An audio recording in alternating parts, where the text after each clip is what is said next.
غزوہ احد کے موقع پر جب یہ خبر پھیل جاتی ہے کہ حضور علیہ السلام کا انتقال ہو گیا، حضور شہید کر دیے گئے، تو مدینہ المنورہ میں ایک کوہرام مچ گیا، حتیٰ کہ عورتیں بے چین ہو گئیں، مضطرب ہو گئیں۔ تو ایک انصاری خاتون میدان احد کی طرف بھاگی، اس کا بھائی بھی جنگ میں شریک تھا، اس کا شوہر بھی شریک تھا، اس کا بیٹا بھی شریک تھا جنگ میں، اور اس کا والد بھی شریک تھا۔ یہ چاروں رشتے ہوتے ہیں، تو یہ چاروں کے چاروں شریک تھے اس جنگ میں۔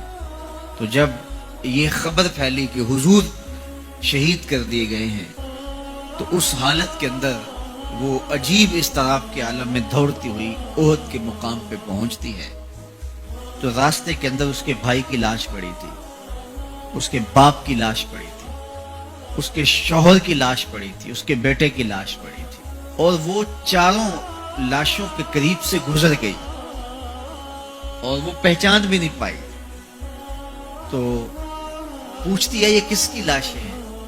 تو کہا کہ یہ تیرے بھائی کی لاش ہے، یہ تیرے باپ کی میت ہے، یہ تیرے شوہر کا لاشا پڑا ہے، یہ زخموں سے چور زندگی کی بازی ہار کے شہادت کا دولہا بن کے تیرا بیٹا لیٹا ہوا ہے۔ تو وہ کہنے لگی کہ مجھے یہ بتاؤ میرے حضور کیسے ہیں، مجھے یہ بتاؤ میرے حضور کیسے ہیں۔ تو لوگوں نے کہا کہ حضور خیریت سے ہیں۔ تو کہا مجھے چین نہیں آئے گا جب تک حضور علیہ السلام کو دیکھ نہیں لیتے۔ پھر اس خاتون کو جس کے 4 عزیز رشتے بچھڑ گئے تھے، اور بھائی نے، بیٹے نے، اور شوہر اور باپ نے شہادت کا جام نوش کیا تھا، پورا گھر کا گھر آج احد کے میدان میں بچھا ہوا ہے، تو کہا مجھے حضور تک لے جاؤ۔ تو آقا کریم علیہ السلام کے پاس جب اسے لے جایا گیا تو اس نے حضور کا دامن پکڑ لیا اور کہا کہ ہر مصیبت ہے چا جب آپ جو ہیں، جب آپ سلامت ہیں تو کوئی دکھ ہی نہیں ہے۔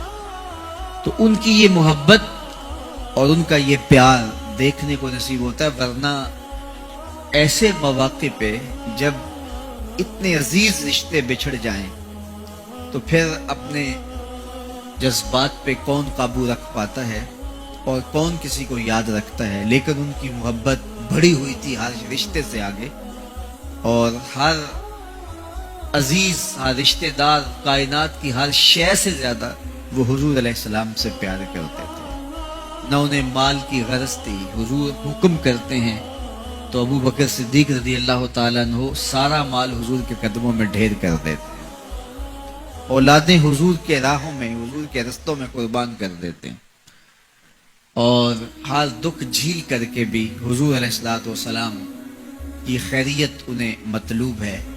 اس کے لیے جو بھی قربانی دینا پڑے وہ اس کے لیے اپنے آپ کو آمادہ پاتے ہیں۔ تو یہ میرے حضور علیہ السلام کا پیار تھا، یہ حضور کی محبت تھی جو جیتے جاگتے انسانوں کے سینوں کے اندر موجود تھی۔ جیتے جاگتے انسان تو کسی سے پیار کرتے ہی کرتے ہیں، لیکن کائنات نے یہ منظر نہیں دیکھا ہوگا کہ جانور بھی کسی سے پیار کریں۔ حضور علیہ السلام کے گھر میں ایک پرندہ تھا۔ امام احمد بن حنبل نے اپنی مسند میں لکھا ہے کہ حضور جب گھر پہ ہوتے تو ایک کونے میں بیٹھ کے حضور کو تکتا رہتا، اور جب حضور گھر سے باہر تشریف لے جاتے تو مضطرب ہو جاتا، کبھی چھت پہ، کبھی دیوار پہ، کبھی کسی گوشے میں، کبھی کسی گوشے میں۔